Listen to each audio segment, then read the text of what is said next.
Every person in this country has constitutional rights, and those rights are being blatantly violated in front of our eyes. And if we do not take every action to ensure that our state has the resources to make sure that our residents are safe, what are we doing? What we have heard is the disastrous conditions of these detention centers. I want to share with you a call that I received from somebody within these facilities. This was a teenage girl who was separated from her parents and who was separated from her younger siblings. They have had to grow up and become the caregiver for their siblings within an environment where she did not know if they were safe. We're talking about little kids that have had birthdays within these centers, many of whom were improperly taken from their homes or off of the street without knowing who was even taking them or where they were going. Let me share this story of some Coloradans that were sent to a facility in the dead of night. For many weeks, my client has been concerned about a growth on her chest that has caused pain for many weeks. She has made complaints to staff and ICE repeatedly, but has been denied a visit to an outside doctor. She has specifically made requests for a CT scan to identify the lump and the source of her pain.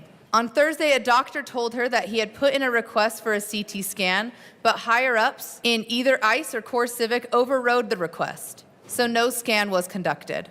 A doctor said the lump in her chest was merely a bone. My client began experiencing excruciating pain, which she rated an 11 out of 10. She described the pain as being stabbed through the back to the stomach. After 2 hours of asking for help, she was taken to an off-site emergency room. She received lab work and finally a CT scan. The CT scan confirmed that the lump was not a bone, but it did not reveal what the lump was. The scan also showed she had fluid around the heart. The ER doctor recommended an ultrasound, but this was denied. My client was told she had to go back to the detention center. We do not know if the lump is cancerous. All we know is that the pain is increasing and she is not receiving proper diagnosis that could lead to proper treatment. We are concerned that the systematic denial of medical attention may result in her death. Her children are extremely worried about their mother, who is now their only guardian. Her 5-year-old child has been denied the right to go to a dentist for 13 cavities. Her 16-year-old son was told to take Tylenol when he suffered from appendicitis. All of the children are suffering from depression.